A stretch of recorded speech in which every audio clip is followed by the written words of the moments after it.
Welcome back to RV Realty PH. For today's episode, nandito tayo sa Rizal Technopark in Taytay. So, kung makikita niyo sa likod ko, isa to sa kapareho nung finiture natin na video before. Yun, na-sold out na natin yung 6-bedroom na 200,000 down payment. Pero this one is also 200,000 down payment lang. And mas mura to, guys. So, panghintay natin. Tara!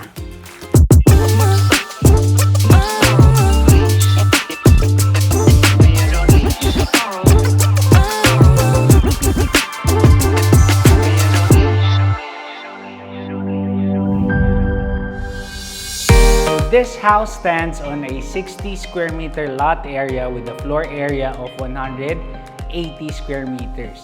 So yung 60 square meters na yan, sulit na sulit yun guys, trust me. Nandito tayo ngayon sa 2-car port or 2-car garage, elevated din to. And last karina natin, ang update according sa kapitbahay, noon lang nagkaroon ng gutter deep na tubig dito dahil sa karina. Pero the rest, usually wala namang baha sa area na to. So, this is the carport. Kasya dalawang car, isang SUV or isang van, saka isang car. Kasya dito.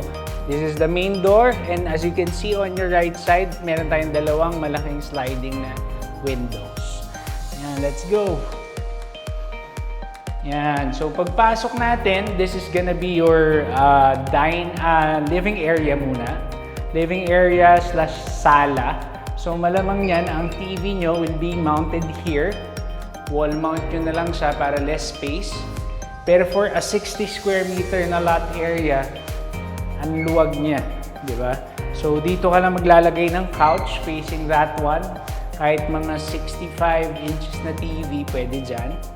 Siyempre, this is your dining area. Pwede actually isagad yung table nyo rito kung rectangular shape. Para kahit 6-seater na table, pwede dito, isagad nyo na lang to. Para at least, your left area, medyo maluwag yung galaw nyo. And then, parang bar counter type na yung pinaka-dining table nyo. So, this is your proper kitchen. So, ito ang ating built-in cabinets. Just like yung same finishes din tayo dun sa previous video namin kasi same seller lang naman to. So, pwede na dito yung stove. Yan. So this house is very affordable. Tsaka, yun nga, the down payment is really small. Parang wala na siyang down payment. 200,000 down payment. So this house is perfect for working couple, startup family na nag-uupa. Instead na mag-upa kayo o mag-rent kayo, diba? It's like rent to own. Parang rent to own na siya. Pero sa bangko pa rin, pero we will help you with the bank financing also. So don't worry about that. Ngayon, this is just parang storage area. Medyo maliit siya, pero meron naman tayong laundry area. Mamaya papakita namin sa inyo. Okay, so this one is the powder room or alam mo yun, toilet pag may bisita kayo. Dito na siya. Medyo maliit kasi under the staircase to. So at least nasulit lang yung under the staircase mo. Ginawa na lang siyang toilet. Para if you have guests dito sa baba, they don't have to go upstairs. We also have storage area pa dito. So very wise use of under the staircase. Let's go now to the second floor. So tara!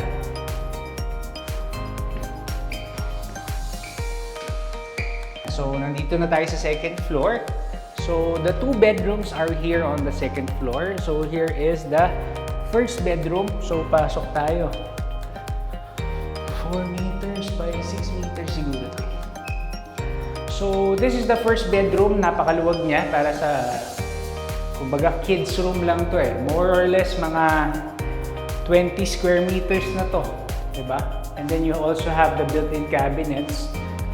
On your right side, yan, yung patented na itsura ng very clean, white na built-in closet, built-in cabinets. Actually, madali na siyang i-upgrade later on. Siyempre, pag nagka-budget kayo, extra budget, pwede naman natin i-upgrade lahat eh. Ang importante, you have your own house na with your family. Or kung wala ka pang family, may sarili kang bahay, di ba? This one is may ensuite toilet and bath pa tayo. Very basic yung mga finishes natin, pero gets the job done, guys. Para sa 200,000 down payment, di ba? Sobrang panalo na rin ito. Before heading into the master's bedroom, kung mapapansin nyo, we have a display rack pa dito, di ba? Sayang din kasi yung space. At least, napag-isipan lang yan ito. Yung mga display nyo or even your religious belief, pwede rin dito, di ba? So, come on, let's go to the master's bedroom. Yan, di ba? Ang luwag nitong master's bedroom na to. Easily 7 by 7. Easily 40 square siguro to. 40 square meters. And then, ang dami rin nating closet space. Ito, meron na tayong parang 1.5 closet dito on this side. And then, meron pa tayo dito. Mas malaki to. Dalawang full. So, most likely, kung may asawa po kayo, yung mga kapareho ko pong daddy, doon lang po tayo sa maliit. Ito po yung sa misis natin. Baka nga, pati doon, meron pa rin silang makukuha, di ba? So, itong master's toilet and bath natin, maluwag siya. You can do a lot of upgrades also, just like I've said before.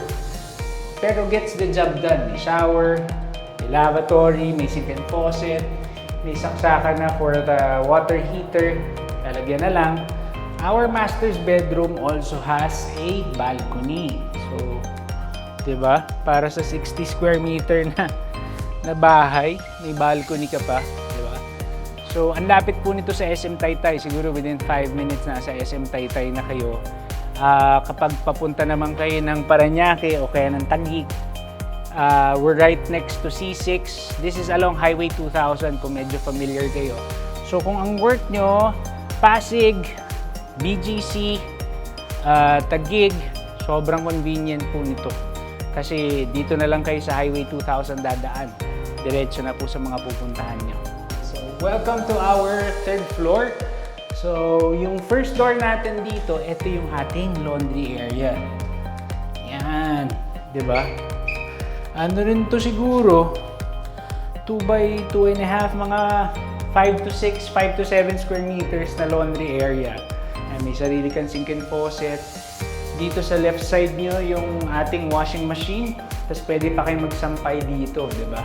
Indoor siya, pero meron pa rin siyang natural air at saka natural na init. So, syempre yung mga sinampay, di ba? Importante na bibilad pa rin. This one naman is our third bedroom. This is one of the smaller bedrooms, pero if you have, kumbaga, isang anak lang dito, actually pwede rin itong storage area, di ba? Yan, pwede kang single bed dito and then you still have your closet here, di ba? Pwede na to as a kids room. Pero ang kagandahan, even for the kids room, meron pa rin silang sariling toilet and bath, di ba? If you're raising a few kids, maybe 3 or 4 kids, panalong-panalo yung bahay na to. Now, let's head into the fourth and final bedroom. Yan guys, so ito yung ating fourth and final bedroom. Wow, luwag. Nice. So, kitang-kita nyo naman, ang laki.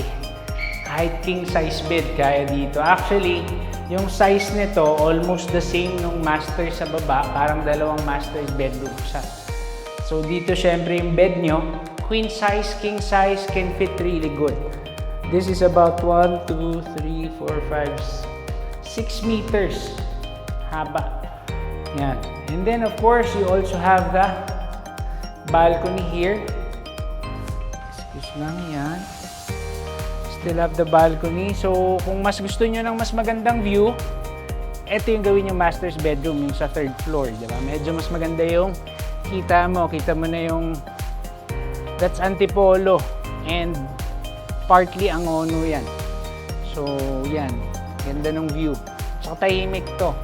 pero very accessible pa rin.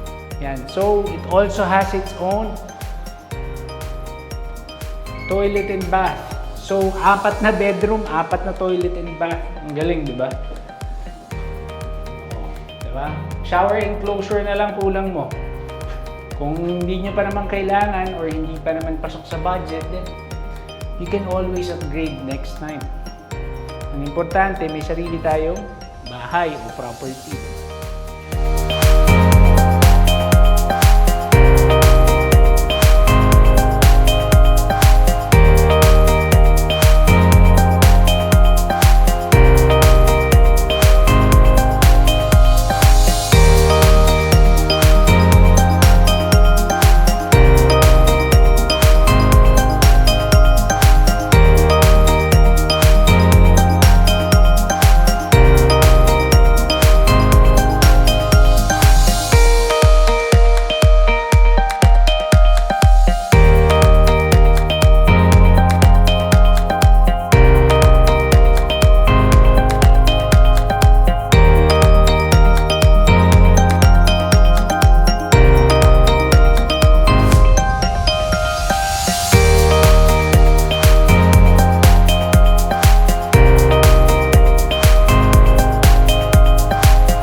Recap lang tayo guys of this house tour. This house stands on a 60 square meter lot area with the floor area of 180 square meters. It has 4 bedrooms, 4.5 toilet and bath, and then you have 2 carports. Sobrang sulit yung 60 square meters dito. Kung napanood nyo yung previous video namin, we will link it up here. Yan yung kapareho nito. Kaya lang this one's a little bit smaller. The selling price for this property is 6.7 million pesos. Pero ang pinakamagandang parte doon, 200,000 lang po ang ating down payment. May promo po si seller. So 200,000 down payment. We will also assist you with the bank financing process, and of course the transfer of the title. We will also help you. In the span of 2 to 3 months, pwede na po kayo mag-move in. Napakabilis po ng proseso nito. So, kung interesado po kayo or if you have questions, please contact us on the number below. And then, please follow us on our social media pages, Instagram, Facebook, TikTok, and of course, YouTube. Maraming salamat po and see you on the next one. Bye!